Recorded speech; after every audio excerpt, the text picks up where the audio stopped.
Buenos días para todos y todas. Y todes. Comienza Despierta con CDN, con un cafecito por aquí, acompañado de Yulisa, de Catherine. Hoy, 31 de agosto, martes, una fecha que yo no puedo olvidar. Hoy es el 42 aniversario del huracán David. Señores, como periodista, esa ha sido la experiencia más impactante que yo he tenido.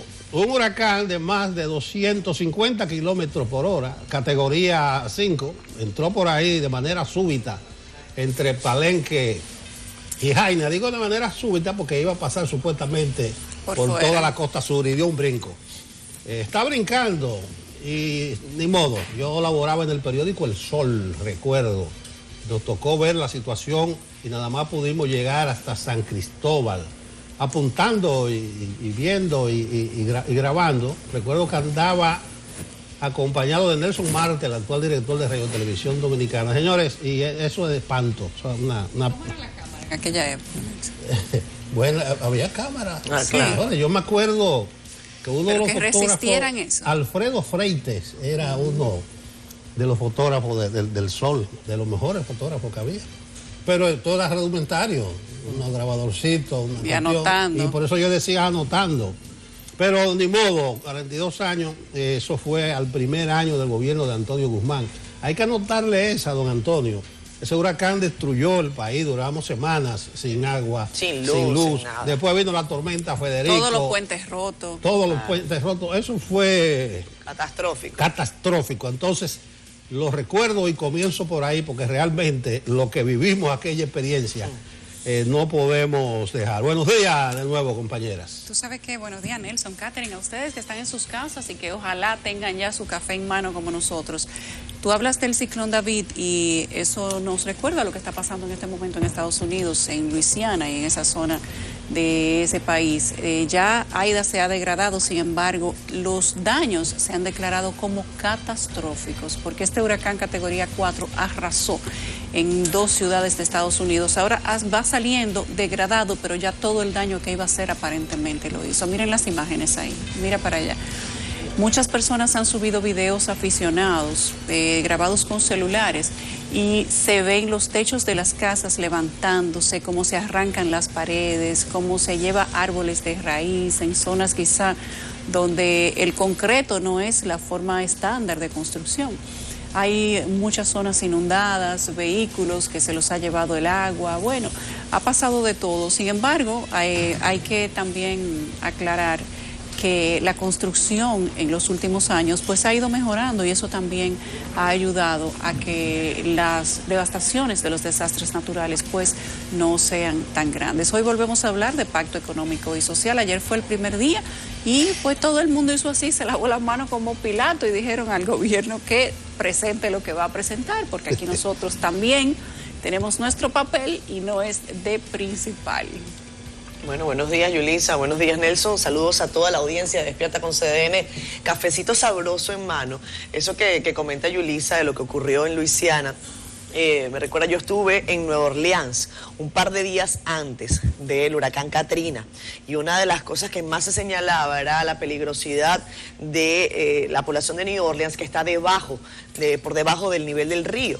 Y eso, por cierto, lo estaba comentando el presidente de la República, no es para llamar a la alarma ni mucho menos, de la situación que ocurre en Nagua, que esa ciudad está por debajo del nivel del mar y que hay que hacer un trabajo importante allí para evitar que posibles marejadas afecten a toda esa comunidad. La República Dominicana, en todo el curso de los huracanes, ayer no hicimos reseña nosotros de una interesante investigación que adelantan científicos del mundo, incluidos de República Dominicana, y que fue publicada en el periódico El Caribe, en donde señala que el efecto del cambio climático está afectando y nos va a afectar duramente en los próximos años. Casualmente, en un día como hoy, no sé si han salido ya de sus casas, el efecto del polvo del Sahara se siente con fuerza, no solamente en la ciudad capital, sino también en Santiago. Los médicos, pediatras y neumólogos dicen que los niños están a tope con las afecciones respiratorias. Hablaremos de todo eso más adelante por acá en Despierta con CDN. Bueno, a propósito de lo que dice Yulisa de las construcciones, hablando de la costa sur de Estados Unidos,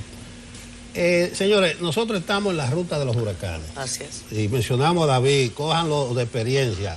La gente más joven recuerda solo a George. Sí. Pero le digo que George fue un juego de niños comparado con David. Pero además, cuando hablamos de construcciones, es que nosotros no estamos exentos de un fuerte movimiento sísmico. Tiembla la tierra en Haití y nosotros decimos en territorio haitiano. Casi nunca decimos que es en la isla. En la española. Por eso te estoy diciendo, claro. Es en la isla ese terremoto. Es como si estuviera ajeno, como si no fuera... Sí, eso fue en Haití. No. Eso nos toca a nosotros. Y ya los expertos dicen que hay falla del Caribe, la falla del norte, la cordillera septentrional. Sí. Entonces, ojo con los fenómenos atmosféricos. Miren, no quiero terminar esta parte sin dejar de saludar en su cumpleaños, vaya fecha, una fecha ciclónica, al magistrado Madera Arias Ramón Arístides, ex juez del Tribunal Superior Electoral, amigo de este programa. Saludos para ustedes, que sean muchos más, siempre con ese ímpetu y esas ganas. Mismo. Desde aquí le mandamos nuestro abrazo y nuestras felicitaciones al magistrado Ramón Madera Arias, ex titular del Tribunal Superior Electoral. Así que desde aquí, magistrado, pásela bien. Pásela bien con su familia. Es un hombre familiar. Y que tenga un día lindo. Sí, pásela bien, magistrado. Y también, levante una, ¿verdad, flaco? Levante una y diga salud. Que empine el codo. Sí. Magistrado, empine el codo, que hoy se vale. Ya yo sé por qué. Hoy se vale y hoy se bebe. Yo sé por qué David escogió esa fecha para entrar aquí, al cumpleaños del magistrado. Vámonos al contenido. Saludos, magistrado. Se agotó este lunes la primera jornada de trabajo del diálogo nacional convocado por el presidente. Los partidos le pasan la papa caliente al gobierno. El ex procurador Jean Alain Rodríguez vuelve hoy a los tribunales en busca de su libertad. Sus abogados alegan que el Ministerio Público incurre en populismo penal. Presidente de la Asociación Dominicana de Ferreteros afirma que los precios de los productos para la construcción registran una caída mínima de 5%, mientras que las quejas que mantienen los centros son por la escasez de mercancías. A propósito del tema, recibimos hoy al presidente de la Asociación Dominicana de Constructores y Promotores de Viviendas, Jorge Montalvo. Además, nos acompañan expertos en materia de aviación para hablar de la importancia de los radares meteorológicos y la falta en el país de estos aparatos. ¿Cómo amanece el país en materia de portadas? Nuestro periódico El Caribe, propio del grupo CDN El Caribe, está Susan Castaño lista para decirnos qué es noticia de portada. Susan, buenos días. Buen día, Yulisa, Catherine, don Nelson, y placer conectar como cada día con esa audiencia que nos premia en Despierta con CDN. Iniciemos inmediato este vistazo por el periódico El Caribe, que reseña como información principal ese martes 31 de agosto a representantes del gobierno, de partidos políticos, además empresarios y sociedad civil, que iniciaron la primera ronda de trabajo del diálogo convocado por el presidente Luis Abinader, que propuso conocer 12 reformas. En otra información, este impreso nos habla de que la República Dominicana busca consolidar el turismo de aviación privada. De acuerdo a estimaciones, entre los años 2015 y 2020 llegaron más de 70.000 jets privados al país. En materia de justicia, El Caribe nos habla de que el ex procurador Jean Alain Rodríguez vuelve este martes en busca de su libertad. Esto a propósito de que sus abogados alegan de que el Ministerio Público incurre en cierto populismo penal. Continuamos con noticias del ámbito municipal, con vertederos, tal es el caso de Villa González y Tamboril, que arden sin control. Esto a propósito de que las autoridades municipales atribuyen incendios a manos desaprensivas. En el ámbito internacional, El Caribe nos habla de que el huracán Ida causó destrozos a su paso por Nueva Orleans y allí dejó un muerto, toda la ciudad sin electricidad y a miles sin hogares. Continuamos este vistazo por la contraportada del periódico El Caribe con noticias del ámbito deportivo, con las reinas del Caribe, quienes clasifican al Mundial tras vencer a Estados Unidos en 3 sets. El sexteo femenino buscará hoy tener el título Norseca ante Puerto Rico. Ahora pasamos a nuestro portal digital www.cdn.com.do, donde usted podrá informarse de todas las noticias más importantes en el país y el mundo. como esta que vemos en pantalla, de la candidatura presidencial por el PLD, específicamente Abel Martínez, quien advirtió al PRM que no se va a quedar a distraer ni a amedrentar. Así que les invitamos a que visite nuestro portal www.cdn.com.do para que esté enterado en todo momento. Retorno con usted. Gracias, Susan. Me tendrá Jean Suriel que explicar si el polvo del Sahara ese es bueno o malo. No, porque veo un titular que dice las clínicas están llenas con niños con problemas respiratorios. Sí. Exactamente.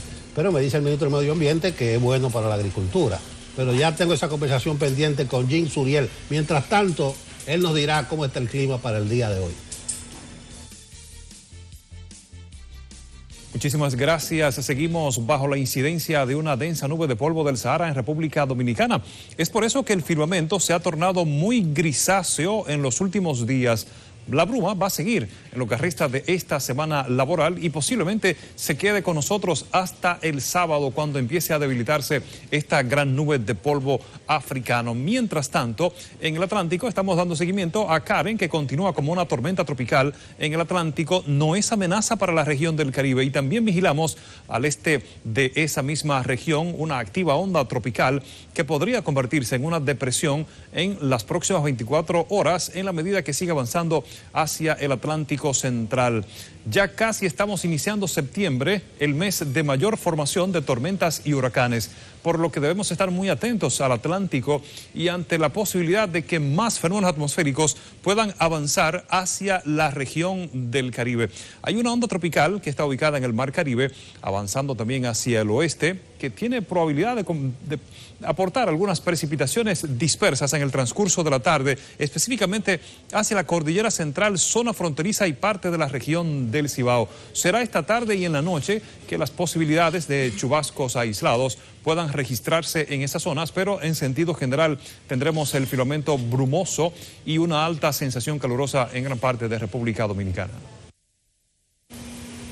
Muchas gracias, Jen. Queremos saludar también a la audiencia de Facebook Live que se conecta desde tempranito con nosotros a través de sus distintos dispositivos, en sus casas, en sus celulares, en donde quiera que se encuentren. Aquí leemos nosotros sus comentarios. Gracias por siempre estar allí. Raven Cosme tempranito dice, el alza de los precios de la construcción condena al más necesitado a no poder construir ni una letrina. Vamos a hablar de eso un poquito más adelante, Rey.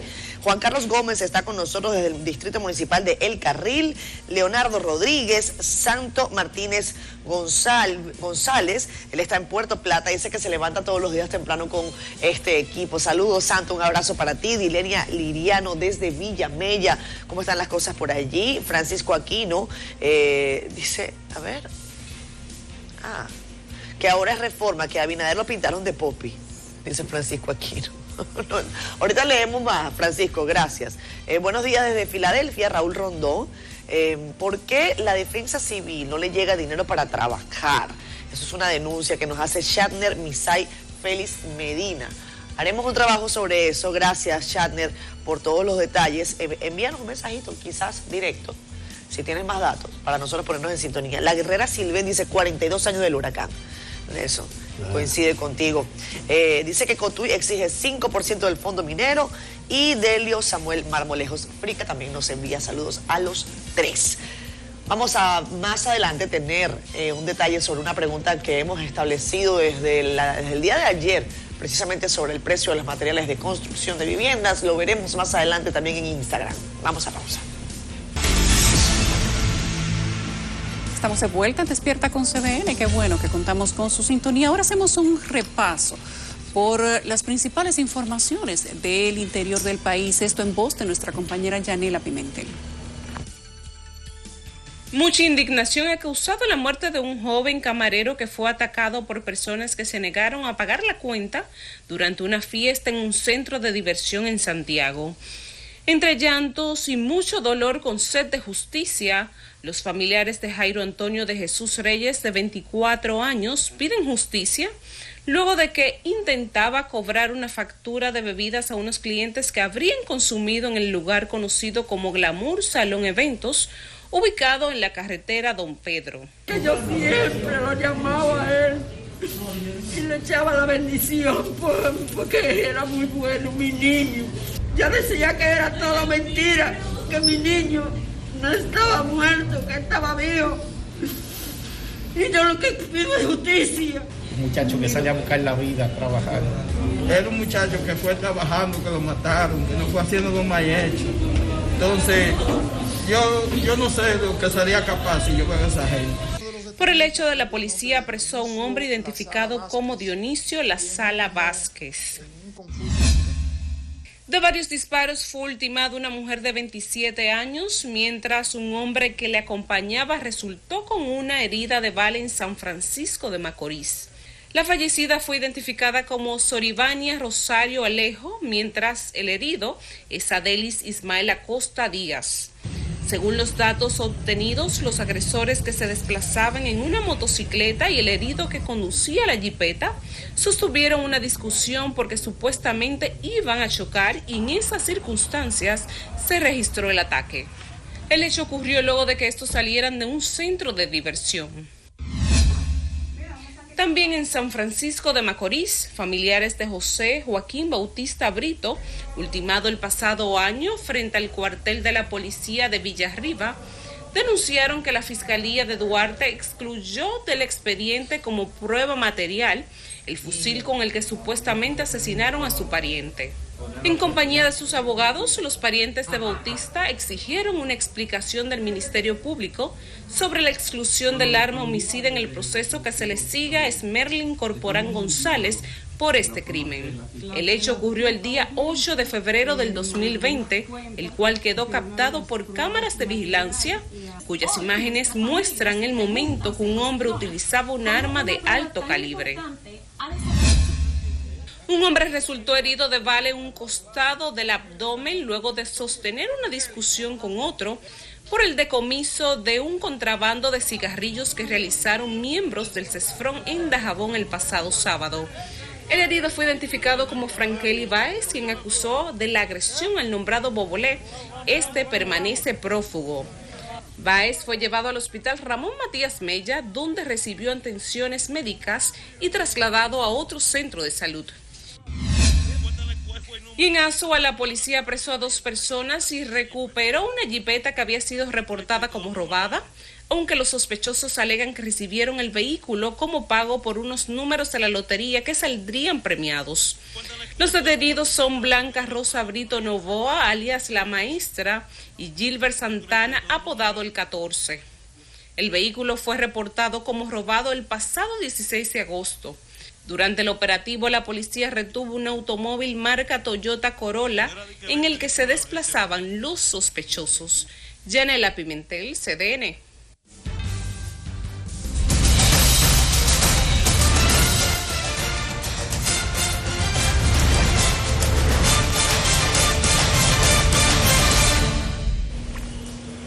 Ya sí, bajo la coordinación del Consejo Económico y Social, se agotó ayer lunes la primera jornada de trabajo del diálogo nacional convocado por el presidente de la República para consensuar un conjunto de reformas estructurales. Como nos lo cuenta Yarilis Calcaño, los representantes de varios partidos solicitaron que sea el gobierno quien ponga sobre la mesa las propuestas que sirvan como punto de partida para las discusiones. Veamos. Los representantes del gobierno acudieron a la mesa del diálogo sin un documento base relativo al conjunto de reformas planteadas por el presidente Luis Abinader y que giran en torno a 12 ejes temáticos. Es por ello que varios comisionados de los distintos partidos plantearon la necesidad de que exista una propuesta que sirva como punto de partida. De que el CES es un ente consultivo del Poder Ejecutivo.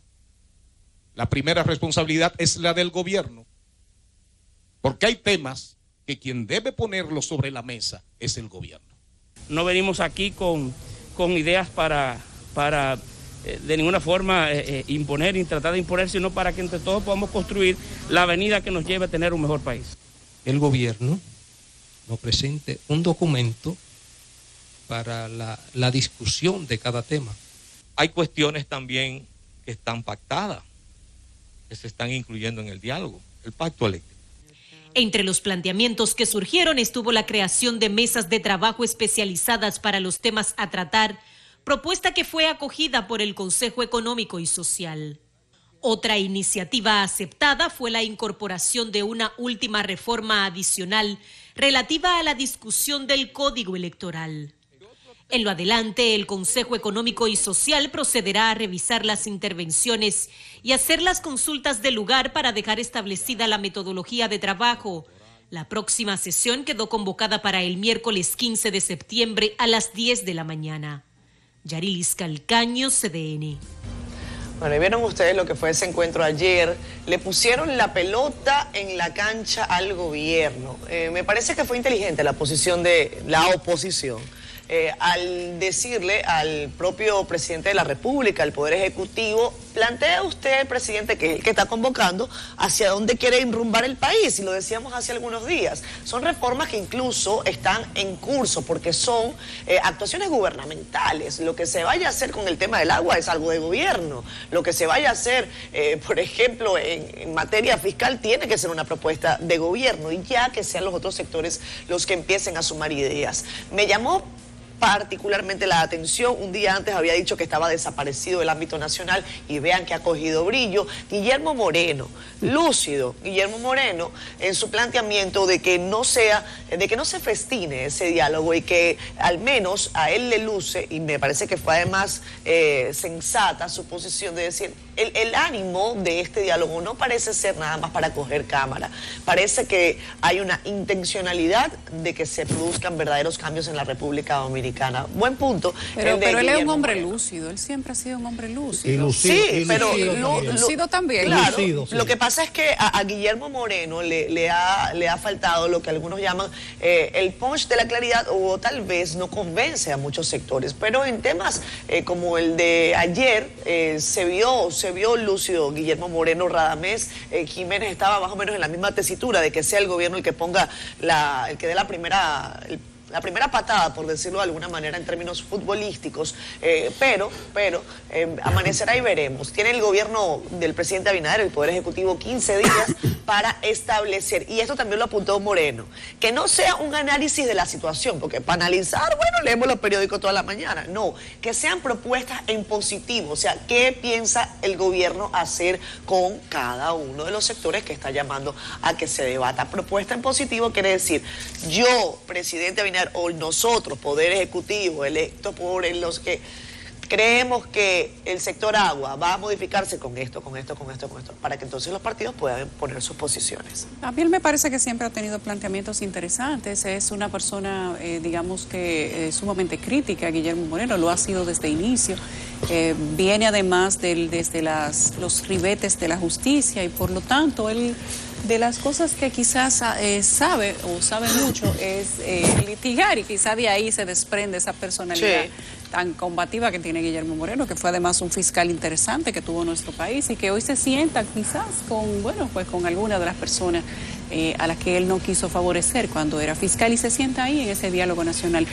Yo creo que lo que ellos han hecho de decirle al gobierno, bueno, pero venga usted y plantee, me parece que era la única posibilidad que tenían, a menos que ellos llevaran propuestas, pero quien tiene que plantear el debate, la agenda, los temas, el rumbo del diálogo nacional, pues sin duda que es la parte gobernante. Qué bueno que Guillermo Moreno ha dicho que esto no es solamente una reunión para tomar cámaras, que no es simplemente una reunión más para, además, decíamos nosotros ayer, embobar a la oposición. De ahí tienen que salir propuestas que tienen que ser mínimamente cumplidas. Aquí se han hecho otros diálogos, se han hecho una cantidad de propuestas interesantes, y se han hecho informes de propuestas que superan la docena, por mucho. Sin embargo, esos informes se han quedado siendo informes. Se han presentado comisiones, se han llevado a estudio, pero no han pasado de ahí. Y ojalá que en este caso sea mucho más que eso, porque República Dominicana tiene desafíos importantes. Y en este momento, justamente en este momento, estamos tratando con cerca de 12 intentos de propuesta que tienen que alinearse de una manera específica. Ayer hablábamos sobre en la noche la importancia de que aquí se toque el tema de la reforma fiscal. Esa es la reforma más importante que tiene que tocar el diálogo nacional, porque de ahí se va a determinar cuáles son los recursos con los que cuenta el país para poder entonces marcharle a las otras 11 reformas. Si no se toca el tema de la reforma fiscal, entonces vamos a ver cuál va a ser el manejo de esta agenda, cómo se van a tocar otras reformas que, sacándola de la Constitución, las demás tienen que ver con dinero. Entonces es interesante ver cuál va a ser el manejo, la guía, el control o la presentación de cada una de esas propuestas de reforma que se van a dar en el diálogo nacional. Pero interesante lo que se ha dicho, que eso no es solamente una reunión para tomar cámara, ni para ellos informarse, porque lo pueden hacer por los periódicos, por los noticieros, por CDN, sino que directamente de ahí tienen que salir proyectos de transformación que de verdad lleguen a los problemas principales que tiene el país. República Dominicana tiene deudas históricas con los temas más neurálgicos que tiene este país, iniciando por algo que podría ser muy sencillo, que es el tema del agua. Algo que usted podría verlo en otros países como algo que ni siquiera requiere un debate, porque se supone que hay cosas que se dan por sentadas que deben de existir, pero en República Dominicana hay cosas que no existen de esa manera y ciertamente tienen que llegar a una solución que debe ser consensuada, y qué mejor que tener a todas las figuras sentadas en la misma mesa que pueden proponer, opinar y cumplir. Porque aquí nosotros tenemos un problema fundamental y es la continuidad del Estado. A veces sube un gobierno y no importa todo lo que se haya invertido en una propuesta o reforma anterior, simplemente se detiene porque no me da brillo, porque no se me van a atribuir los logros, porque simplemente no tiene mi nombre. Y uno no quiere hablar siempre de Trujillo, pero aquí vive un caudillismo dentro de cada político. Todo el mundo quiere que las propuestas, las reformas y las obras tengan su nombre, tengan su placa, tengan sus iniciales y tengan su periodo de gobierno. Y eso tiene que acabar. Si no hay mejor manera que acabar eso, que con un pacto entre toda la clase política, social y económica, para que cada proyecto, cada propuesta, cada reforma tenga continuidad, y de ahí tiene que salir justamente eso. Ojalá que así sea. Corroboro con esa parte. Nosotros necesitamos establecer un proyecto de nación que alinee a todos los sectores de la vida nacional. Eso no existe y no hay certeza, seguridad de lo que pueda salir de ese diálogo por varias razones. Hemos insistido en su composición. Eso es demasiado amplia, esa composición. Ahí están todos los sectores de la vida nacional, porque se pone el acento en los políticos, pero ayer estuvo sentado ahí el sector empresarial y también el sector social. Me parece que un representante de las universidades o algunas universidades. No, porque son representantes del centro. Hay que aclarar eso. Se puso el acento en los políticos, pero fue una reunión del Consejo Económico y Social que la integran 45 personas, 15 del empresariado, 15 del sector social, 15 del sector laboral. O sea, te ves los varios pintas y todo el mundo piensa igual. Es decir, que no es solamente los partidos. Ayer se le puso especial atención a los partidos porque son un ente fundamental, y más los que tienen representación congresional. Entonces no hay seguridad de lo que pueda salir ahí. La oposición está en lo cierto al decir al gobierno: plantéese, que es lo que usted quiere. Para la mayoría de esas reformas se necesitan recursos, dinero. Para todas.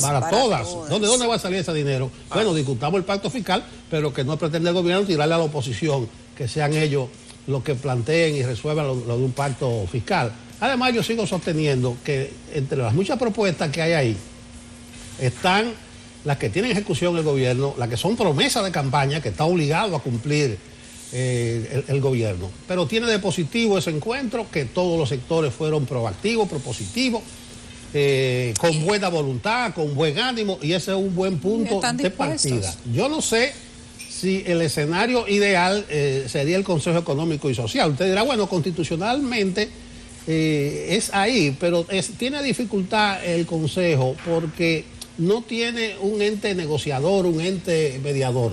Hay una entrevista interesante en el Caribe de hoy con Nelson Espinal Báez, abogado, experto en negociación, y él plantea que para ese tipo de diálogo, para ese tipo de discusión, tiene que haber un ente aglutinador, tiene que haber una suerte de negociador principal, y el Consejo no lo tiene. Incluso se ha estado resaltando que Rafael Toribio, que es el presidente del Consejo, estuvo muy involucrado en la campaña electoral y ha sido un adversario de décadas del PLD. Pero eso lo invalida, Nelson. Haber sido adversario del PLD y estar ahora en una posición como tan importante como la del Consejo Económico y Social en un momento de negociación, donde él no decide, sino que le toca, como tú dices, ser mediador. No, por ahí está la facultad del mediador, es que debe inspirar confianza en todas las partes. Y hace ruido. Él tiene muchas ideas de que los PLDistas son corruptos, de que el PLD es un partido corrupto. Bueno, él puede ahora potabilizarse, pero lo planteo es como dificultad, no es anulando a Rafael Toribio, sino una de las dificultades que va a confrontar ese diálogo. Yo termino con algo que no le gusta a ustedes, y yo siempre lo digo porque yo tampoco creo en eso. Resulta que un grupo de partidos propuso que se incluyera ayer una nueva reforma, el Código Electoral. Y resulta que ahora, ¿cuántas son las propuestas? Ahora son un número maluco. 13. Un número malo. El fatídico número 13. Están discutiendo un número malo, ¿ves? La base del número 13. Les decía que ya habíamos revisado el estado meteorológico con nuestro compañero Jim Suriel, quien ha compartido, por cierto, imágenes en sus redes sociales sobre Santo Domingo sin polvo de Sahara, con polvo de Sahara. Chequen esa foto, se las voy a poner en breve. Mientras tanto, mientras que yo busco la foto, nuestro capi José Ortecho nos dice cómo está la calle. Querido, ¿cómo estás? Buenos días, Catherine. Y el calor que está generando ese polvo. Oye, está dura la calle. Está dura, sí. Bueno, dura también está el Gran Santo Domingo en este momento.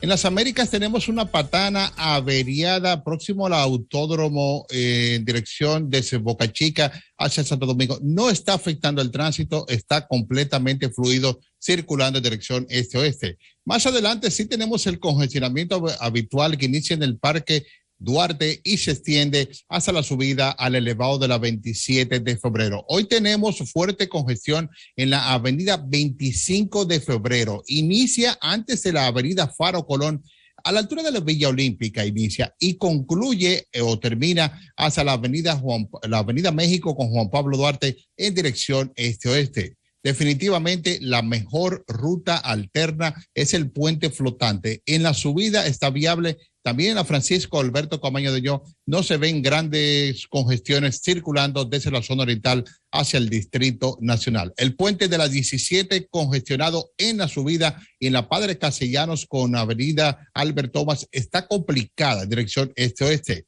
La carretera Mella con San Vicente de Paúl lenta en dirección desde la Charles de Gaulle y esta última, la Charles de Gaulle, está algo complicada su llegada a la carretera de Mendoza circulando hacia la autopista de San Isidro. En Santo Domingo Norte, tapón habitual a la altura de Buenavista Segundo, más adelante desde la Emma Balaguer hasta su llegada al Puente Penado. Sin embargo, hoy está menos congestionado que en días anteriores circulando en dirección norte-sur. Más adelante, ya sobre la avenida Máximo Gómez, sí se aprecia lentitud en la Pedro Livio Cedeño con avenida Máximo Gómez circulando hacia la John F. Kennedy. Hoy tenemos un tapón inusual en la avenida de los Próceres, inicia en la rotonda de la avenida República de Colombia y se extiende hasta la República de Argentina en dirección oeste-este. Hay un tráfico inusual y es un vehículo averiado en la intersección de la Argentina con avenida de los Próceres en dirección oeste-este. La Jacobo Magluta con tránsito lento desde antes de la avenida Mirador Norte y se extiende hasta la avenida República de Colombia con sol poniente circulando hacia la avenida de los Próceres. La misma Colombia presenta lentitud en dirección oeste-este desde la avenida Monumental y este tapón llega hasta próximo a la Embajada Americana en dirección hacia el este. Autopista Duarte en dirección Cibao Santo Domingo desde el kilómetro 17 hasta el 14 y más adelante, luego de cruzar el elevado de la avenida Monumental y se extiende ya con el tapón de la avenida John F. Kennedy. La 27 de febrero lenta desde la avenida Caunabo y se extiende hasta la entrada al túnel de la 27. Sin embargo, en el polígono central, Evaristo Morales Piantini en San Chinaco no presenta grandes inconvenientes. Sí estamos viendo novedad de tránsito en este momento en la Lincoln 27 en dirección norte-sur, que perfectamente pueden buscar como ruta alterna a Winston Churchill, está despejada en dirección norte-sur.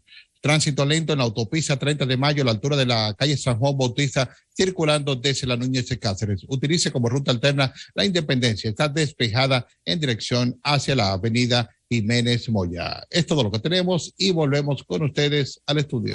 Gracias, querido Capi, un fuerte abrazo. Mira la gráfica, José, lo que te comentaba. Ahí está Jean Suriel, que comentó ayer, tarde. Comparen, así se ha tornado el firmamento en los últimos días en Santo Domingo, capital de la República Dominicana, por la incidencia del polvo de Sahara. La diferencia entre un día con bruma y otro en el que no hay partículas saharianas. La fotografía es de Cristi Luciano. Impresionante. Wow. Impresionante, así es. Así Gracias, Capi. Abrazo. Igual para ti. Bye. Regresamos con más. Esto es Despierta con CDN. Son las 7:48 de la mañana. Gracias a ustedes por el favor de su sintonía. Hablemos de radares. Hace algunos días entrevistábamos al presidente de la República, Luis Abinader, y le manifestábamos una preocupación que nos ha puesto sobre la mesa nuestro querido amigo Jean Suriel, quien es un especialista en materia meteorológica. Con nosotros tenemos en entrevista esta mañana al capitán Francisco Javier Díaz. Él es piloto aéreo, está tempranito acá con nosotros, al igual que el ingeniero Edwin Sánchez, quien es ingeniero astronáutico y espacial de la República Dominicana para el mundo. También está con nosotros Alberto Santana, quien es controlador de tránsito aéreo. Los tres nos van a ilustrar y ayudarnos a entender qué es lo que está ocurriendo en la República Dominicana, por qué carecemos de radares meteorológicos, si, como decía Nelson esta mañana, estamos en el mismo camino de los huracanes, en todo el paso. ¿Cómo están? Muy buenos días. Y estamos cumpliendo 42 años hoy precisamente de David. Qué coincidencia la presencia de ustedes aquí. No fue planeado. Arranquemos con el capitán Francisco Javier Díaz. Bueno, el por qué los radares no están instalados es una pregunta básicamente administrativa y del gobierno. Eso es algo que hay que preguntárselo al gobierno. Nosotros básicamente estamos aquí para hablar del aspecto técnico, de cómo funcionan y demás. Como lo ha dicho Jean Suriel antes en su programa, llama la atención que somos la única isla en el Caribe que no tiene radares meteorológicos Doppler, ya que esta zona es una zona de mucha actividad, no solo de huracanes, sino de tormentas todo el año. Es importante saber que es algo que no se va a utilizar solo durante la temporada ciclónica, sino durante todo el año. Y se necesitan bastante por un asunto de seguridad operacional en la aviación y en el público en general también. La única isla de todo el Caribe que no tiene radares Doppler. Bueno, digamos que es la única parte de todo el Caribe que está a ciegas, porque las islas no todas tienen, pero la cobertura puede abarcar otras islas. Pero esta es la única parte donde estamos a oscuras. Y tengo entendido, nos enteraba allí que 5 radares no llegan a $9 millones la adquisición. Así es, eso es lo que Jim ha trabajado con John Morales en el centro de huracanes en Miami. Dependiendo el tipo de radar que se vaya a buscar, más o menos ese es el presupuesto. Pero tengo entendido que había uno en Punta Cana y hace años que está fuera de servicio. Le voy a pasar eso a don Alberto, que como don Alberto trabaja en control de tráfico aéreo, nos puede decir exactamente qué hay en el país. Bueno, buenos días. Muchas gracias por la oportunidad. Básicamente, hasta donde tengo entendido, el radar de Punta Cana, que se está instalando en Punta Cana, es un radar Doppler aeronáutico, que va a permitir que el controlador de tránsito aéreo, y por eso mi participación, para tratar las bondades que tiene para nosotros como controladores, el uso que le damos a la información. Recuerden que el radar meteorológico tiene varias aplicaciones en la vida civil. Por ejemplo, la Oficina Nacional de Meteorología pudiera beneficiarse de esto, la Defensa Civil pudiera coordinar, planificar, proyectar sus actividades en base a la información real que tiene, que se puede obtener de esa herramienta. Pero desde el punto de vista de nosotros, los controladores, lo utilizaríamos para poder hacer que las tripulaciones de vuelo describan trayectorias por donde las condiciones meteorológicas sean las mejores. Ustedes saben que aunque se recibe la información, usted va a hacer un vuelo, los capitanes pueden corroborar eso. Usted presenta su proyecto, voy del punto A al punto B, me voy por aquí, analizo la meteorología de aquí, pero el clima es cambiante. Sin embargo, con una herramienta como un radar meteorológico, tú puedes tener esa información actualizada constantemente en los 360 grados de la azimut, diferente a los radares meteorológicos a bordo en la aeronave, que por las limitaciones que tiene que ir en un conito, en una nariz de un avión, para el piloto poder escudriñar la atmósfera, tiene que cambiar de dirección, decir, bueno, por aquí, ¿cómo está por aquí? ¿Cómo está por allá? Pero con una antena bien potente en tierra, girando en los 360 grados, pudiéramos tener esa información meteorológica real el nivel de severidad, si es ligero, moderado, qué tipo de fenómeno, porque la señal que regresa a la antena, aunque la procesa un algoritmo computacional que va a interpretar esa información que llega, a nosotros los controladores nos llega una información terminada, utilizable, y que entonces nosotros las compartiríamos con las aerolíneas y con las tripulaciones para aportar a lo más importante en la visión, que es la seguridad. Yo quiero preguntarle a Edwin, que está ahí como calladito y lo tiene en el medio. Edwin, que es ingeniero aeroespacial, y cuando uno oye que tenemos técnicos tan bien formados en nuestro país, pues uno siente orgullo. Y qué bueno que ustedes los tres tienen una formación tan técnica, tan acabada, y que no se han ido para otro país, que están trabajando aquí en República Dominicana. Y quiero preguntar... Yo vivo en Estados Unidos. Pero usted es dominicano. 100%. Y está aquí en este momento.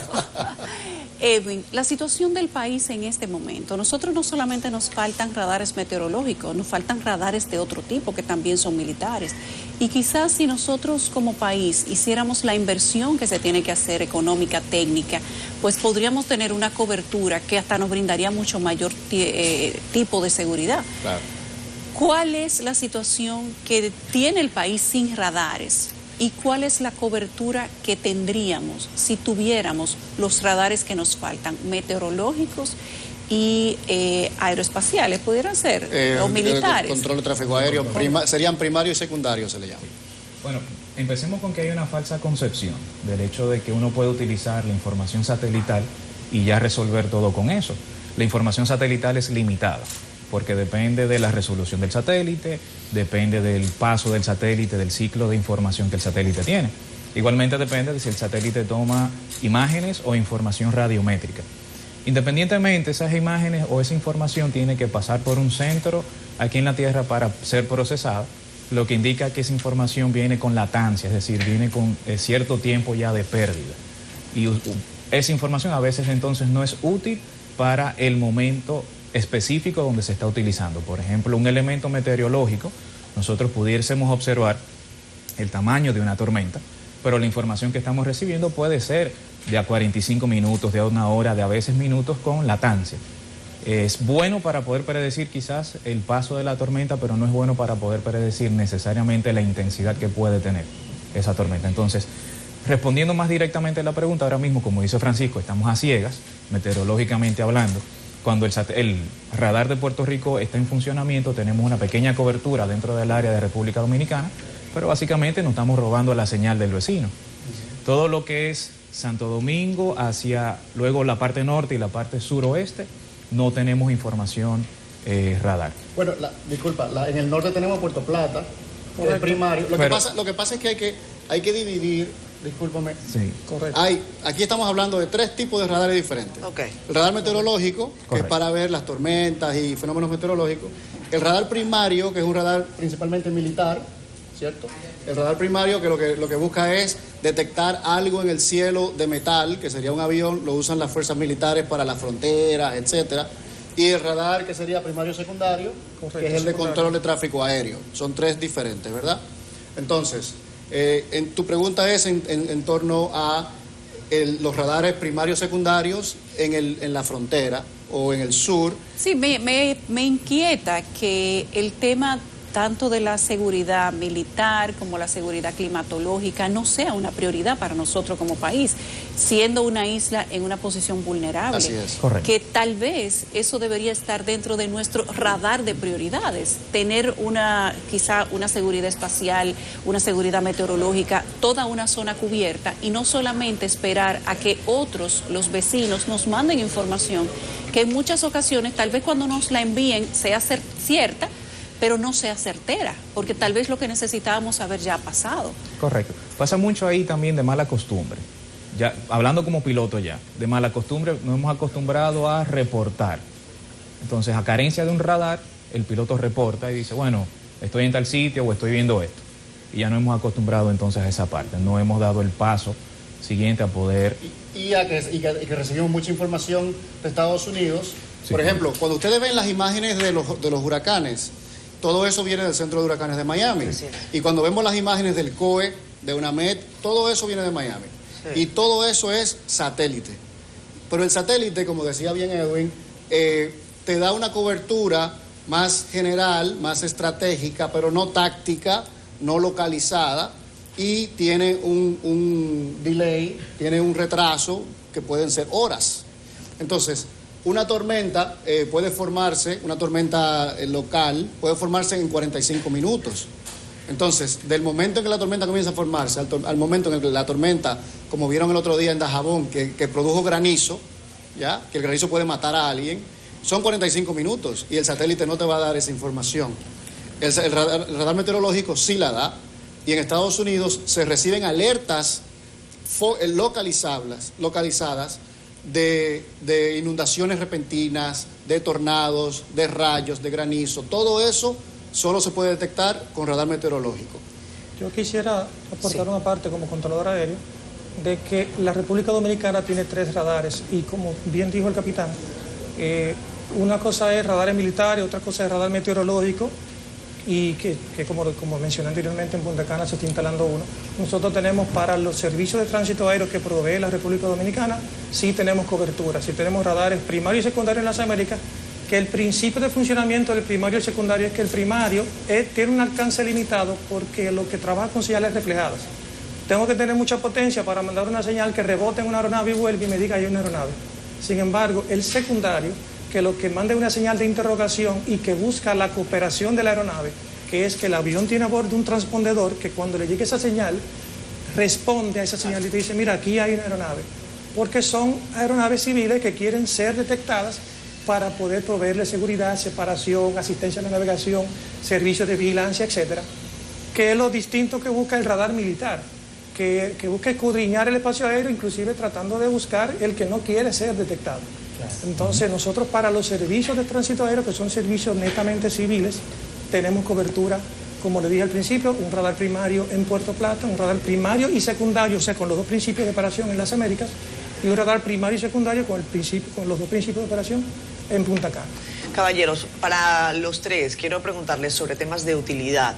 No sé si veían en la parte anterior cuando mostraba la fotografía de Jean Suriel que decía con polvo de Sahara, sin polvo de Sahara, sin radares y con radares. Hablemos de utilidad en sus distintos ámbitos, por favor, si quieres. Como piloto, mi función es mantener la seguridad operacional del vuelo, y en la meteorología es uno de mis principales retos cuando vuelo, porque es un peligro para mí. Ustedes hablaban hace poco del huracán David, que ahora en agosto se cumplen, creo que 42 años. Pues también se cumple un aniversario de un accidente famoso en Estados Unidos, del Delta 191 en Dallas, que fue en el año 1985, que fue por una tormenta, por falta de radares Doppler. El avión entró en una tormenta y se estrelló, ¿ya? El aeropuerto no tenía radar Doppler. Y eso hizo que Estados Unidos obligara a todos los aeropuertos comerciales a tener radar Doppler. Y eso fue en el 85, y nosotros estamos en el 2021 y no tenemos. O sea que hoy en día, hoy puede suceder exactamente lo mismo aquí. Y nosotros recibimos 600 vuelos semanales o más, y esos vuelos están en manos nuestras cuando están en espacio aéreo dominicano. Y no tenemos las herramientas para alertarles. Muchas veces ustedes van a escuchar que los meteorólogos dicen, bueno, los aviones tienen radares, ellos pueden ver ellos. Pero nosotros como pilotos lo que vemos solo es el frente de la tormenta, no vemos la tormenta completa. Entonces cuando yo le pido al controlador una desviación, yo pido una desviación en lo que yo creo que puede ser la mejor trayectoria. Entonces hablaba con Alberto de cómo lo hacemos en Estados Unidos, donde el controlador de tránsito aéreo es que me dice a mí, mira, lo mejor es que te vayas por este rumbo porque estás totalmente libre de la tormenta. Aquí en República Dominicana no podemos hacer, no tenemos esa forma. Edwin. Bien, a nivel de ingeniería y de investigación, tener un radar es una herramienta adicional a las herramientas que podemos usar con los satélites. Entonces tenemos un rango grandísimo de aplicaciones. No es solamente el tema meteorológico, no es solamente el tema de navegación. Podemos ayudar muchísimo a todo lo que tiene que ver con prevención de riesgos, ayudar muchísimo a todo lo que tiene que ver con una mejor agricultura, a una mejor repatriación de las personas para utilizar el espacio de República Dominicana de una manera mucho más eficiente. O sea que la utilización de ambas herramientas definitivamente es un plus grandísimo que le podemos sacar a la sociedad. Nosotros tenemos en la línea a nuestro compañero Jean Suriel, está por Zoom. Él tenía esta cita temprano y ya ha aparecido. Jim, buenos días, ¿cómo estás? Aquí está tu gente. Muy buenos días, aquí dándole seguimiento, escuchando muy interesante la entrevista con este gran equipo de profesionales unidos en un mismo proyecto, en una misma dirección, para que República Dominicana pueda disponer de tecnología y así poder anticipar cualquier amenaza, y no solamente en la temporada ciclónica, como ya lo estaban diciendo, porque desde junio hasta noviembre siempre estamos amenazados en República Dominicana y la región del Caribe por tormentas, huracanes, y precisamente ahora que ya mañana estará comenzando el mes más activo de la temporada y el de mayor formación de tormentas y de huracanes fuertes. Por ejemplo, en septiembre tenemos 2 sistemas atmosféricos que incidieron en República Dominicana y fueron los catastróficos huracanes San Zenón, que fue un 4 de septiembre, y el 22 de septiembre lo hizo el huracán George. Ya sabemos la historia de cada uno, pero hoy, 31 de agosto, estamos conmemorando el 42 aniversario del impacto del huracán David en República Dominicana. Hasta ahora, el huracán categoría 5, el único que ha afectado al territorio nacional, por lo menos hasta donde llega la historia meteorológica, que es a mitad de 1800. Entonces, tenemos este gran riesgo en República Dominicana todos los años y prácticamente no nos preparamos para esta época de gran amenaza en el Atlántico. Y por supuesto que el Caribe, como está en la misma ruta de los huracanes, estamos mitad a la autopista de los huracanes. Entonces debemos prepararnos de manera natural. El gobierno debe prepararse, debe formar a la ciudadanía desde las escuelas, desde que ya tenemos conocimiento y desde que ya podemos manejar informaciones importantes, informar también a las familias, pero también viene la responsabilidad de la población en sentido general, porque muchas veces también cometemos el error de señalar solamente a las autoridades, pero y nosotros como ciudadanos responsables, ¿dónde está nuestra responsabilidad con nosotros mismos, con nuestra familia y con nuestros seres queridos? Y por supuesto también el sector empresarial, y aquí están las 3 patas de la mesa: el gobierno, el sector empresarial y también la población, cada uno desde su lugar y desde su ámbito poder contribuir en esta materia que es la prevención en un momento de emergencia. Por supuesto que el tema de los radares es tan vital para la República Dominicana, porque fíjense, por ejemplo, cómo en el 2007, en octubre, a finales de octubre, se desarrolló un sistema de baja presión al suroeste de República Dominicana en el Mar Caribe, con un rápido fortalecimiento, y empezó a desarrollar fuertes lluvias en la cordillera central. Si en ese momento hubiésemos tenido un radar o varios radares en República Dominicana, inmediatamente se hubiesen establecido alertas tempranas para poder evacuar muchísimas personas. Y me estoy refiriendo a la tormenta Noel. Ya conocemos también la historia de ese fenómeno atmosférico en República Dominicana, los daños cuantiosos que dejó, las pérdidas de vidas, que este es el propósito de tener radares en República Dominicana, un sistema tecnológico de prevención, también estaciones meteorológicas automáticas para poder tener información a la mano, hora tras hora, minuto tras minuto, porque ya lo han anticipado allá los panelistas, las imágenes de satélite tienen un rango entre 15, 20, 30 minutos, a veces hasta 40, 1 hora, hora y media, 2 horas. Entonces, en ese tiempo se desarrollan unas precipitaciones tan importantes que pueden poner en peligro la vida de una comunidad completa. Eso ocurrió en el 2007.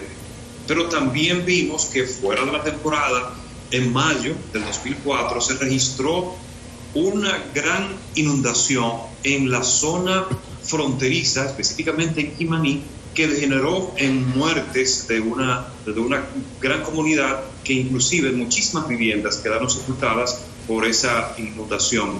y me refiero al evento que se registró en Jimaní en mayo del 2004, y eso nos hace entender a nosotros que no solo en la temporada ciclónica es importante tener un radar, porque hay frentes fríos que vienen de Estados Unidos a partir de noviembre, diciembre, enero, febrero, marzo, que han generado precipitaciones tan importantes en República Dominicana y también han generado inundaciones, porque se asocian con vaguadas que están justamente incidiendo en República Dominicana, y hay un comportamiento que permite el desarrollo repentino de estas nubes de tormentas y por lo tanto se generan inundaciones. En ese momento también es importante un radar meteorológico o un sistema de radares que puedan establecerse en República Dominicana. Sí, tan importante, la penúltima depresión, creo que se llamaba Elsa. Puerto Rico nos decía que iba a entrar por la Altagracia. En un momento lo perdimos y entró por aquí, por Jaide y por Palenque. Bueno, nos ha pasado con los últimos 3. Una cosa elemental, ¿sí? Y lo teníamos bien ubicado al sur de Puerto Rico. Nos ha pasado con los últimos 3. Nos hemos salvado porque yo creo que de verdad nos cubre el manto de la Virgen. Realmente. Si nosotros no tenemos radares Doppler ni meteorológicos, hemos estado expuestos por años a cualquier desgracia. Sin embargo, gracias a Dios no ha pasado. Pero ¿hasta cuándo nos va a cubrir el manto de la Virgen? ¿Cuántos kilómetros nos quedan de manto? Bueno, John Morales anoche nos decía, John Morales de Miami, que lo mismo dicen los puertorriqueños, que a ellos los cubría Dios y la Virgen, porque hacía muchos años que no tenían un huracán fuerte y tuvieron a María hace unos pocos años y la pasaron muy mal. Entonces, como dicen los americanos, hay que hope for the best and prepare for the worst. Siempre uno esperar lo mejor, pero prepararse para lo peor. Yo quisiera preguntarle a Alberto, como controlador aéreo, la importancia de un radar meteorológico. Lo digo tal vez con mala fe, porque me imagino que aquí hay aeropuertos del sector privado que podían tener su propio radar. ¿Es importante para un controlador?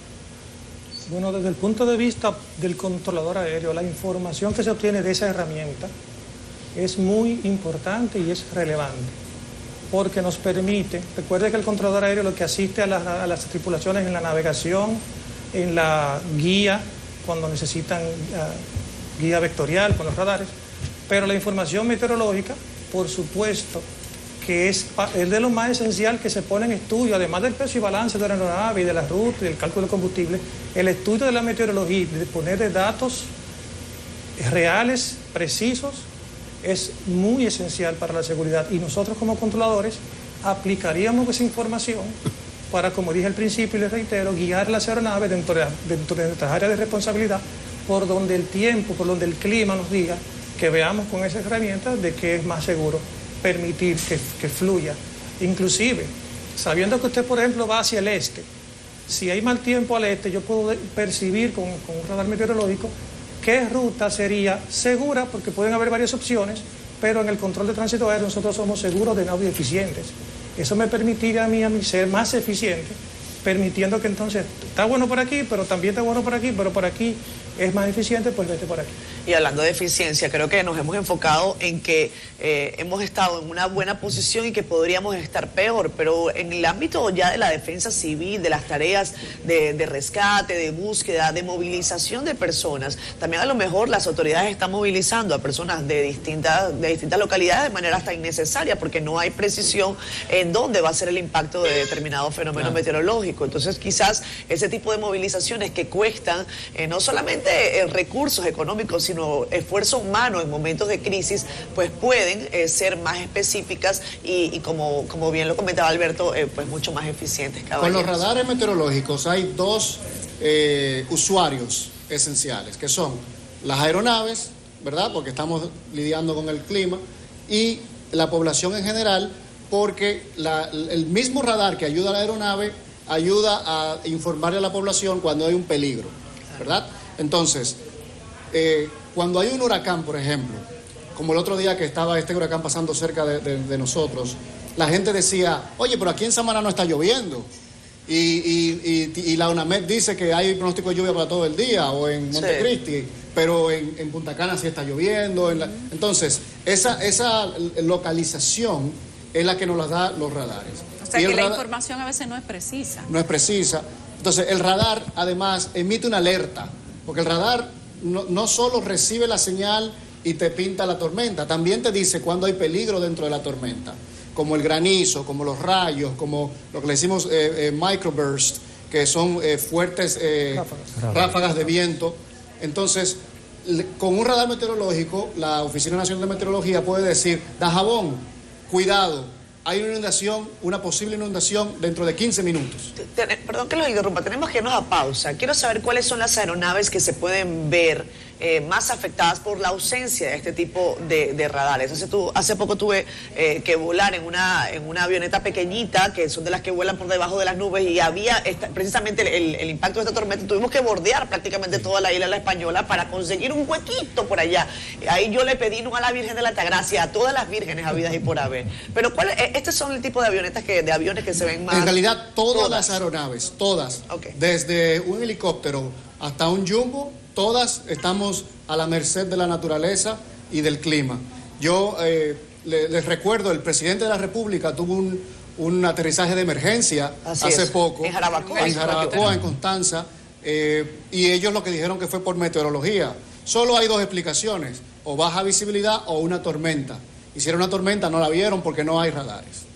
Bien, caballeros, muchísimas gracias por estar con nosotros. Es un tema interesantísimo del que yo creo que vamos a seguir hablando, porque ya eso es uno de esas banderas de CDN, ya eso lo cogimos para nosotros como la ley de deporte. No, porque Edwin dice que es algo administrativo del gobierno, pero realmente eso cuesta un puñadito de dólares. Sí. Pero tú tocaste un punto importante, Nelson. Bien, el gobierno no ha comprado radares, pero es que hay aeropuertos que son privados y tampoco lo tienen. Y hay un tema muy importante también, todo esto va atado a todos los efectos del cambio climático, que ha sido un boom en los últimos meses, ya sabiendo que el cambio climático es una realidad. Entonces, ¿cuántos deben haber por lo menos? ¿3, 4? 5, ¿verdad? Por lo que se calculó. 5. Y según Gisuriel salen por 8.5 millones en total, los 5. Porque la cordillera central atenúa la señal del radar. Entonces hay que colocarlos estratégicamente alrededor de la cordillera, norte, este, sur, etc. Bueno, en la mano de Dios. Exactamente. No sé si ustedes tienen edad para recordarse de David. En esa ocasión, imagínate, en el 79, si hoy estamos nosotros ciegos, del 79, guiándonos de Miami, ese huracán, que era una monstruosidad, la guardia, los militares, tuvieron que salir a la calle, y sacar a patada, a culatazo, toda la gente de las riberas de los ríos. Se contabilizan 2.000 y tantos fallecidos. Si no hubiese sido así, se hubieran contado por decenas de miles. Claro. Entonces, pongo el ejemplo, que ahí nos guiamos, creo que en ese momento fue de Miami. Pero ¿y qué pasará mañana cuando el centro de huracanes de Miami se sature? Deje de funcionar. Claro. Ya, no tenemos más. O simplemente la información no sea precisa, como ha pasado recientemente. Claro, y deje de ser una lluvia que no fue a Samaná, sino a Punta Cana, en vez de que sea una lluvia y sea el impacto de un huracán, y tengamos la información imprecisa. Entonces, ¿cuáles van a ser las consecuencias? Y que la gente se acostumbre a que, no, aquí no pasa nada, yo me voy a quedar en mi casa. ¿Ustedes no recuerdan aquello de que aquí el día más soleado llueve? Claro, si no tenemos información de radares, siempre el día más soleado va a llover. Así es. Gracias a los tres por haber estado con nosotros. Ojalá que nos visiten nuevamente. A ustedes. Muchas gracias. Agentes del sector construcción dicen que algunos precios de materiales están bajando, otros están escaseando, pero en lo fundamental dicen que están bajando. La percepción en la calle es que hay un alza en los precios de los materiales de construcción de vivienda. Para clarificarnos la situación, vamos a conversar con el arquitecto Jorge Montalvo. Él es el presidente de la Asociación Dominicana de Constructores y Promotores de Vivienda. Buenos días, ingeniero. Muy buenos días, gracias a ustedes por la invitación. Acoprovi. Dice el Banco Central que el sector construcción es uno de los que está dinamizando la economía, pero ¿cómo están los precios de los materiales? Mire, ciertamente el sector construcción ha estado liderando el relanzamiento de nuestra economía en este 2021, pero uno de los grandes retos que enfrentamos desde el año pasado es la subida constante y desproporcionada de los materiales de construcción, que se han disparado en un lapso de poco más de un año en algunos casos en hasta más de un 100%. En esos casos de más de un 100% tenemos la madera, tenemos los materiales de PVC, los materiales eléctricos y algunos materiales también de importación. Y en alzas importantes pues hemos tenido el acero, que se ha disparado en más de un 50% en ese lapso, y también el cemento, que se ha disparado sobre el 30%. Esto ha incidido en sentido general en que el costo del metro cuadrado de construcción en ese tiempo se haya disparado entre un 25 y un 30% más o menos.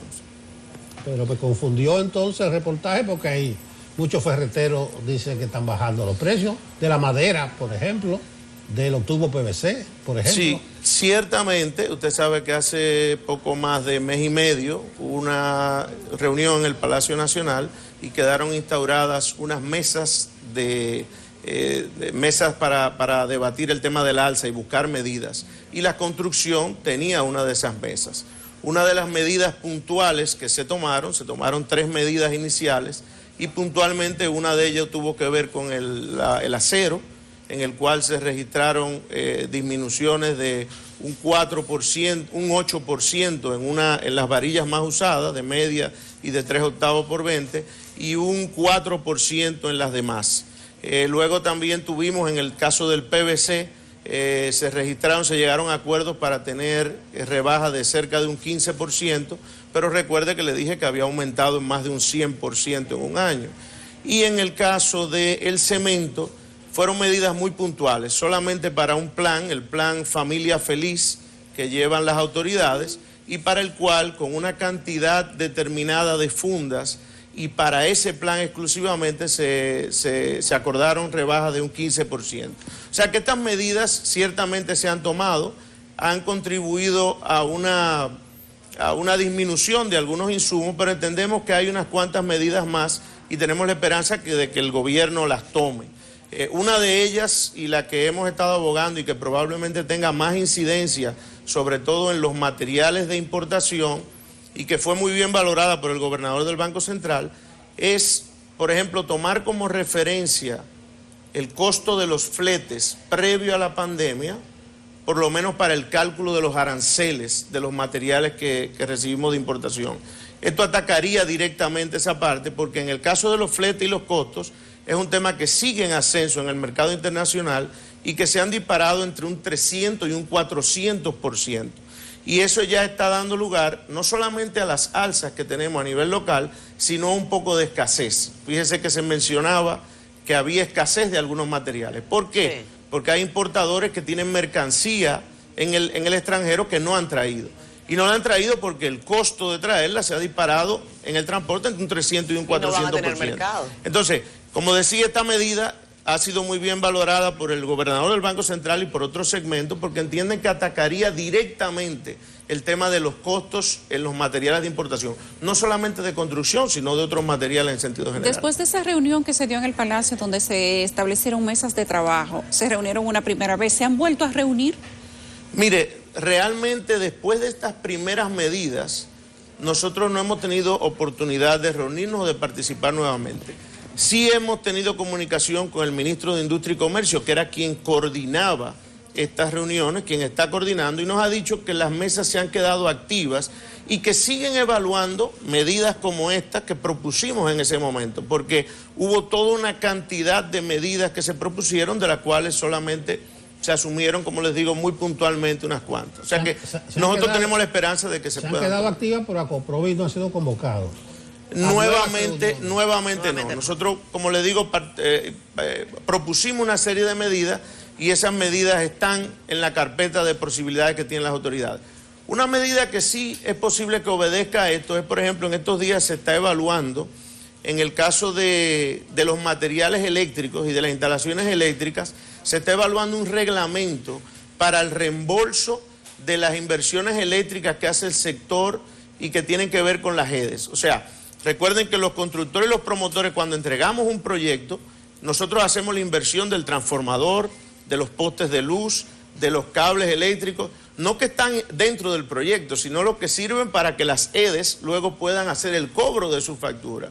Y ahora mismo hay un reglamento en el cual hubo vistas públicas la semana pasada y del cual estamos participando, y esperamos que esta pueda ser una medida en el que podamos ver hacia los promotores el reembolso de esas inversiones, porque se traducirían inmediatamente en una rebaja en el costo del metro cuadrado de vivienda. O sea que eso está en el tapete. Tenemos pautado una reunión con el superintendente de electricidad para comentar sobre el tema, y esperamos esas de las medidas que puede tener el gobierno a la mano y que pueden incidir en una rebaja en el costo del metro cuadrado de la vivienda. Arquitecto, para que usted, bueno, entendemos lo sabe, pero es bueno que la gente opine. Tenemos una pregunta dispuesta desde ayer en nuestras redes sociales, precisamente que nos manifestaran la opinión sobre el precio de los materiales de construcción para las viviendas en nuestra cuenta en Instagram. Ahí está la pregunta. Algunas de las respuestas van en este sentido. Muy altos. El pobre que antes construía su casa en 3 años mínimo, ahora durará 6. Están muy elevados, entonces aquí todo sube, menos el salario de los empleados. Si le dan aumento,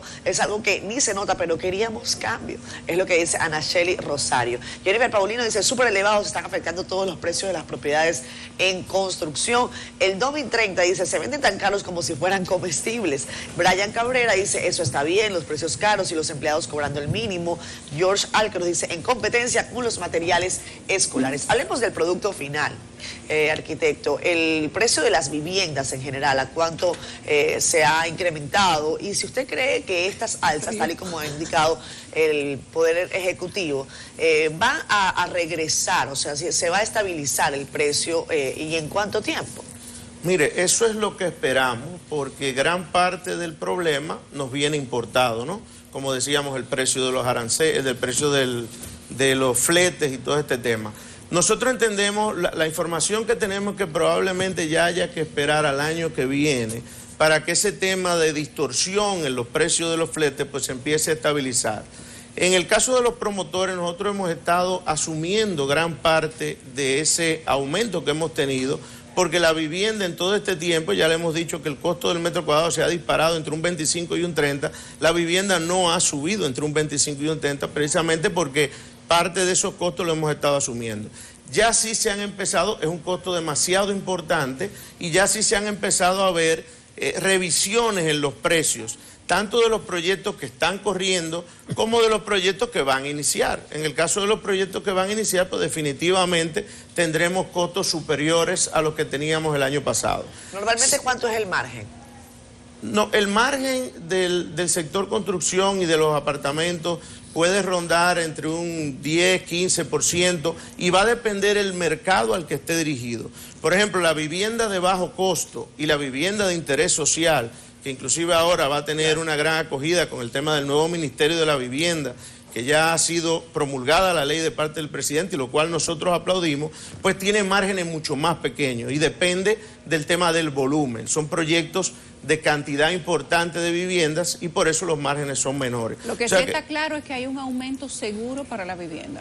Sí, la ha estado habiendo y debe seguir ocurriendo por la situación que tenemos. Por eso es que nosotros esperamos que se tomen medidas que busquen estabilizar y disminuir estos precios para que los aumentos sean menos. ¿Por qué? Porque nosotros lo que nos interesa es tener viviendas asequibles para todos. Lo que pasa es que la pregunta que se hace mucha gente, no solamente con el sector vivienda, sino también con otros rubros, es si una vez que se estabilice las materias primas, los precios de los productos de construcción, pues entonces ese precio final va a bajar y no se va a quedar otra vez alto. Esa es la expectativa. Como pasa con la comida. Como pasa casi siempre con la comida. Una vez que subió por materia prima, se queda allí. Sí, recuerden que al promotor le interesa colocar sus productos.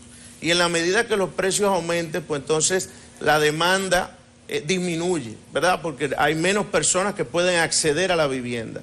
Y en el caso actual lo que nosotros queremos es llegar a otros mercados a los cuales no llegamos anteriormente, por ejemplo, con el tema de la vivienda de bajo costo y la misma vivienda de interés social, que ahora va a tener, con los incentivos que darán las autoridades y subsidios focalizados a los compradores, pues entonces habrá un nuevo mercado al que podremos acceder. O sea que nunca va a ser del interés del promotor y desarrollador subir los precios para tener más margen, sino que lo que queremos es tener un mercado más amplio que pueda acceder a la vivienda. Arquitecto Montalva, acláreme algo. Yo veo que ustedes están asumiendo muchos costos. Entonces ese espíritu patriótico del negocio. Para el plan Vivienda Feliz, usted dice que hubo una reducción muy puntual. ¿Quién asumió esos porcentajes? En el plan Familia Feliz son proyectos que están apenas yo están digo de empezando. la famosa mesa de trabajo sobre la salsa.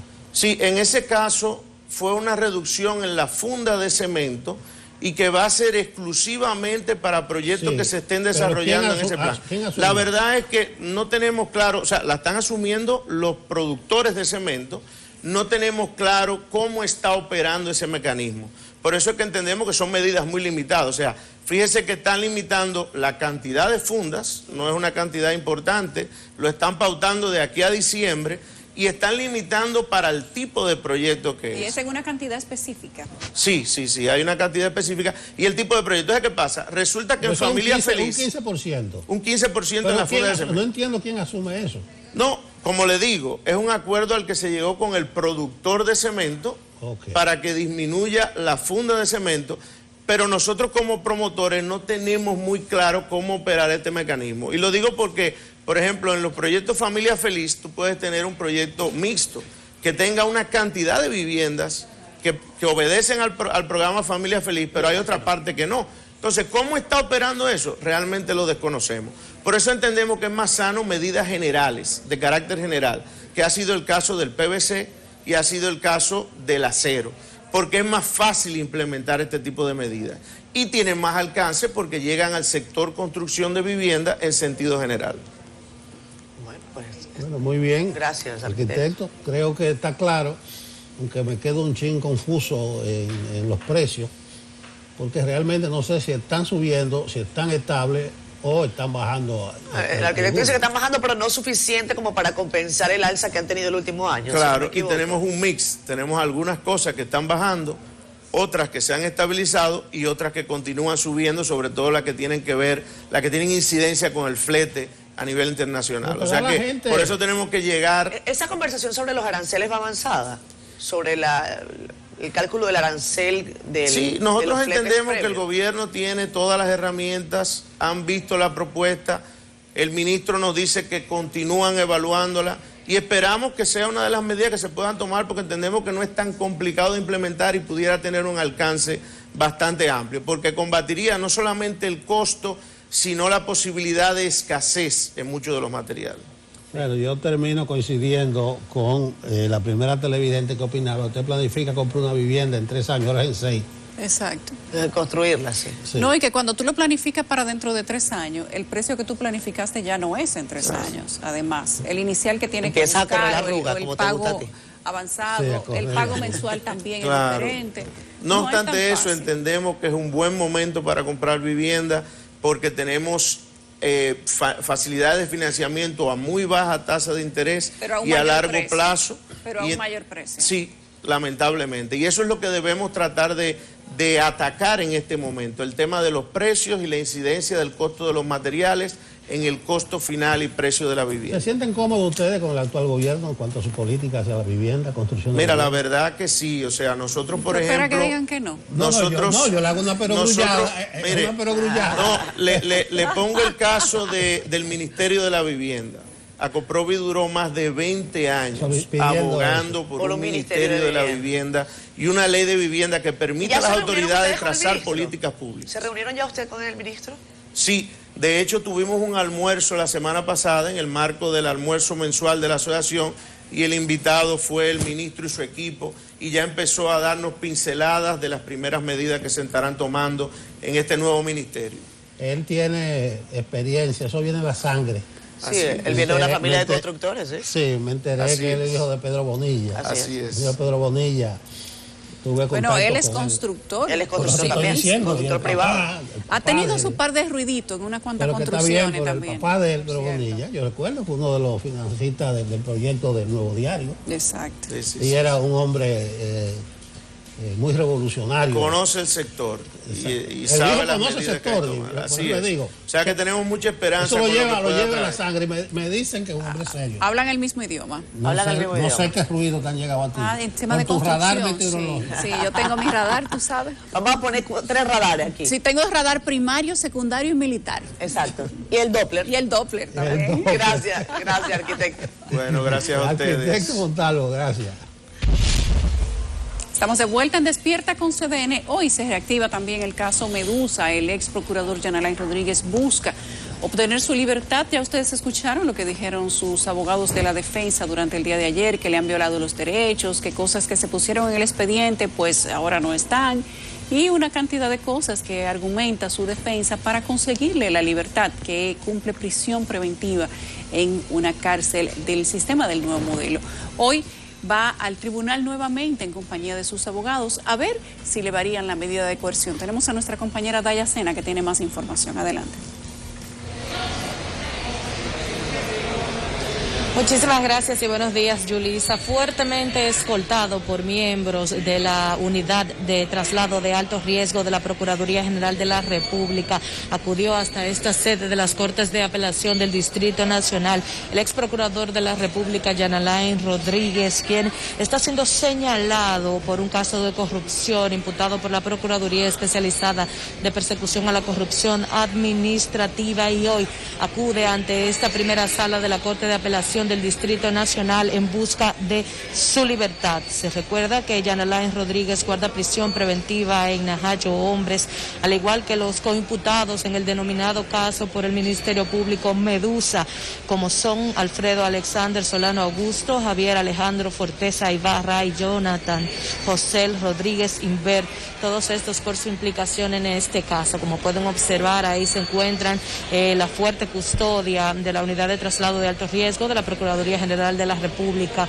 y debemos resaltar que incluso a su entrada les realizábamos diversos cuestionamientos sobre también esta búsqueda de libertad provisional para poder llevar este caso de presuntos actos de corrupción de manera ya libre o cumpliendo prisión domiciliaria, y guardó silencio.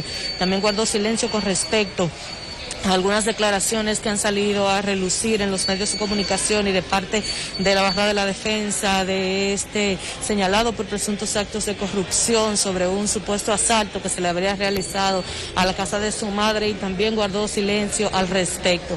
Ya estamos a la espera de que sea en las próximas horas que los jueces de este tribunal puedan conocer esta solicitud de apelación que buscaría su libertad Jan Alain Rodríguez, ex procurador general de la República, al cual se le acusa de presuntos actos de corrupción, sobre todo vinculados a este Ministerio Público. Ese es el panorama que ustedes pueden apreciar. Tanto por aquí ya hacía acto de presencia la esposa de Jan Alain, la madre de ella, y ambas hacían el petitorio de poder verlo antes de iniciar la audiencia, petición que fue denegada por los miembros de la UTAR. Esa es la información que se maneja hasta el momento. De esta forma retorno contigo. Gracias, Taya. Nos mantienes informados. Gracias, Fran Camilo. Gloria al país. Un placer. Pero averígame si la totalidad es para ella o cómo se reparte. Hay que repartir abre la los mano, labores y demás. Nos vamos. Que terminamos.